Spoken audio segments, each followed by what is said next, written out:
The violence is ramping up in the war in Ukraine because that's what Russia does, and Ukraine is now retaliating as much as it can, especially because of drones. So, here's my question.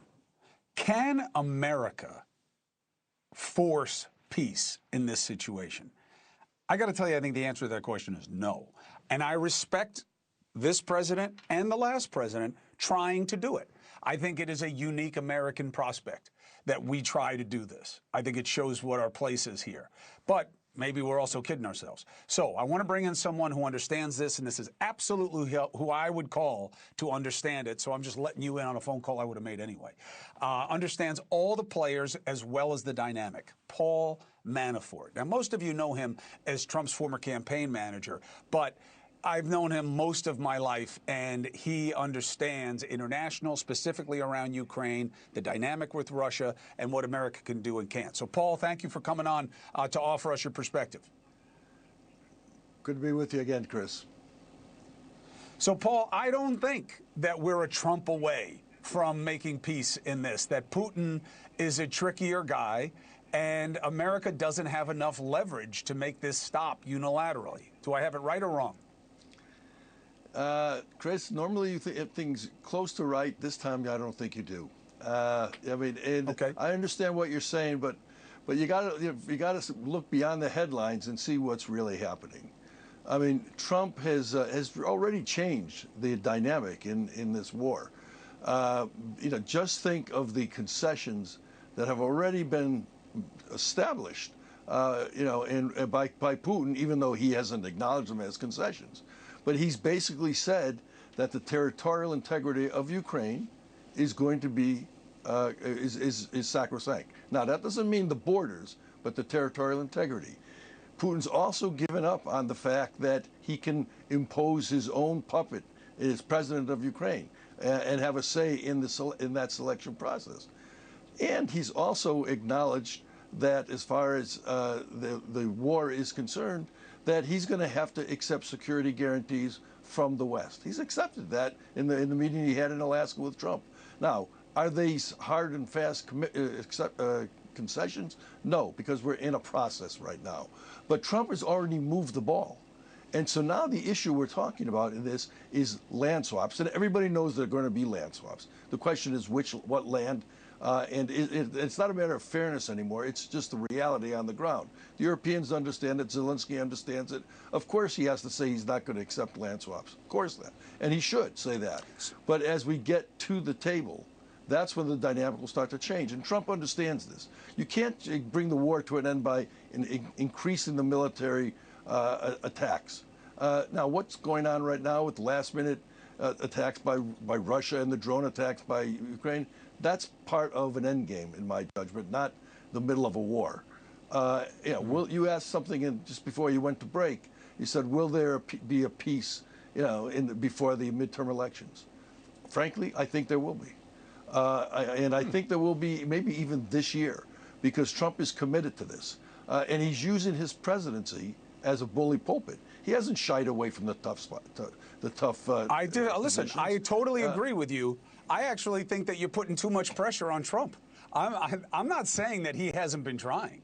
That's not what I'm saying. I'm saying I'm actually surprised by how much he's been trying, because I think it's so low percentage for him. I think it's the right thing for an American president to do. But I don't believe that Putin has made any of those concessions, because he breaks his promise all the time. And I don't think you can point me to one deal he's ever made where he kept his word. Well, look, do I trust Putin? No. Is the war going to end by the way Biden was prosecuting it? No. Trump is taking a different approach. He said, look, this has got to, the killing has to stop. I mean, people dismiss the significance of Trump saying that. It bothers him immensely. The killing, especially the carnage of children, really bothers Trump. And he feels an obligation to do everything he can as president to bring it to an end, because he knows the Europeans can't end it. He knows Zelensky can't end it. And so he's willing to risk his presidency to try and bring that war to an end. And frankly, if you look at all of the other conflicts around the world in the last 6 months that he has solved the problem on, there's a track record there that would give you confidence in Trump's ability if he could get people to the table. We're closer to getting them to the table than we've been in 3 years. It's not there yet.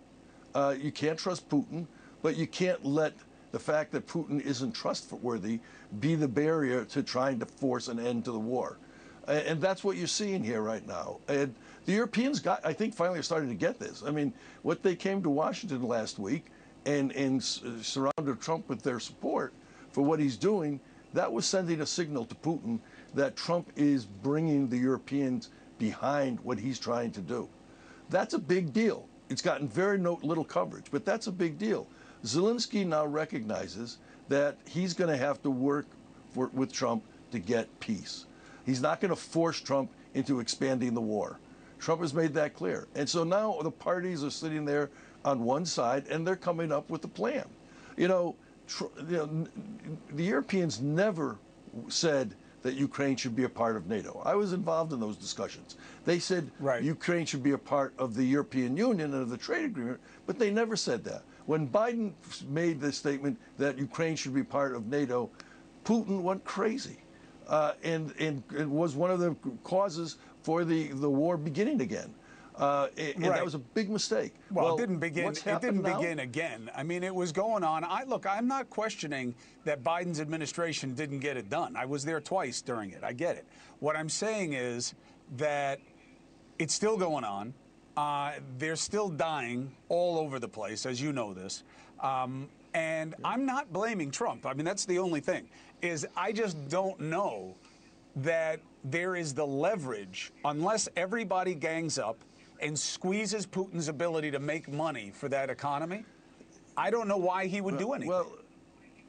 Well, you've put your finger on one of the tools that Trump will have if this phase of the negotiations doesn't begin to move towards a peace table, because Trump has said his patience is gone.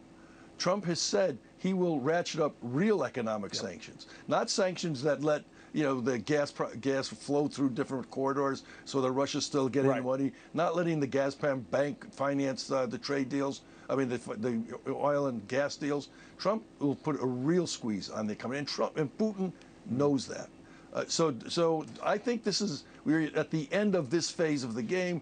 I think what you've seen with Putin and the retaliation by Zelensky, it's tactical, not strategic, and I think you're going to find that Trump is going to continue to put his presidency on the line.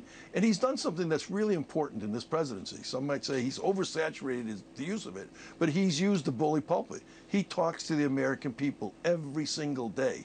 He lets them know what he's doing. He lets them understand why he's doing it. And he ties them in where relevant to his campaign promises. Because people are tired of having candidates run for office and then forgetting what they promised. All of that is giving him the power and authority to put the pressure on Putin, and I don't think you're going to see Trump back off. But Trump, if you want to understand what he's doing, read his book.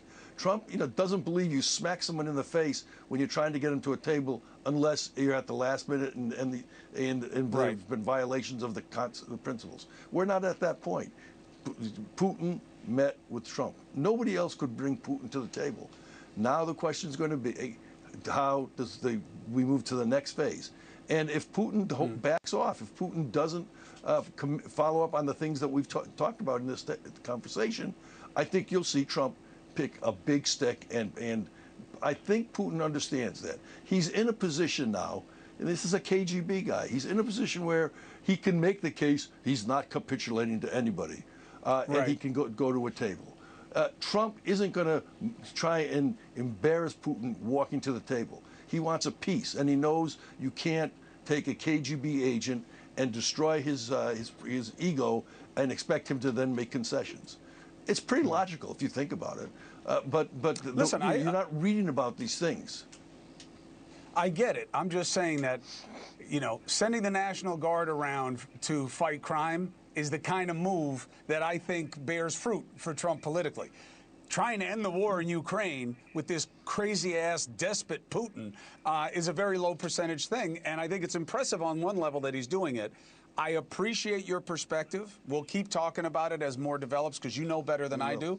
And I hope it works out because, you know, we need more peace in this world.